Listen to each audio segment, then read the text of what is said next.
1998 BC 84. We're looking for all values of x for which this series converges.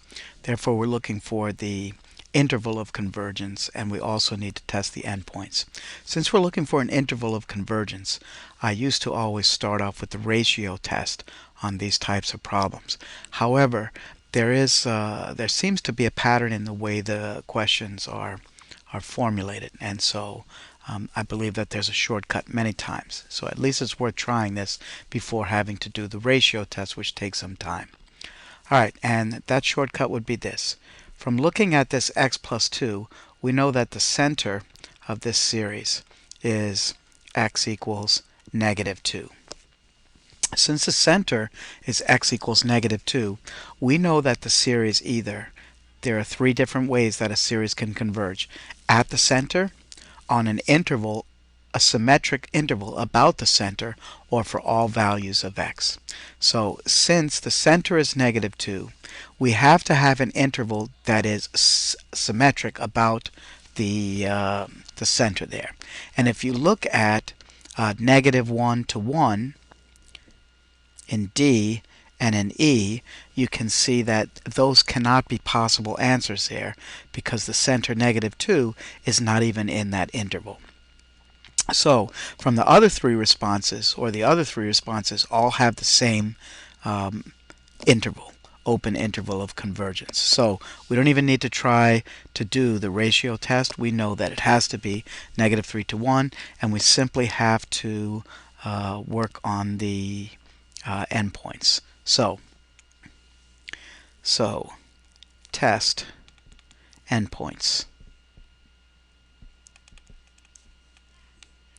When x is equal to negative 3, then we're going to get a negative 1 to the n over the square root of n, which is negative 1 to the n, really 1 over n to the 1/2 power.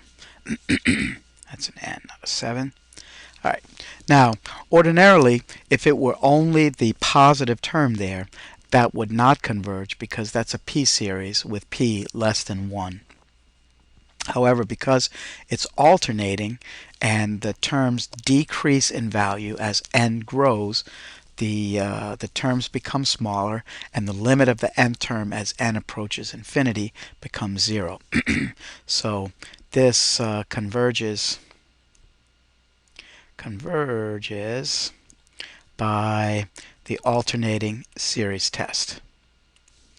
The second one, when n is equal to negative 1, there we're going to get a positive value there, and so there we actually have 1 over n to the 1/2, and we say diverges p-series with p less than 1. P has to be greater than 1 on a p-series in order for the series to converge. Therefore, we converge at the left endpoint, but not at the right endpoint, and so the answer here should be B. All right? So that wraps up this problem. Again, if we didn't get if we had more than one interval where negative 2 was the center, then we would actually have to do the ratio test, which might take some time. But here, there seems to be a pattern in the way that the questions are set up, and if we can get rid of answers D and E, then we already have all the information that the ratio test would have told us. All right, we'll stop at that point.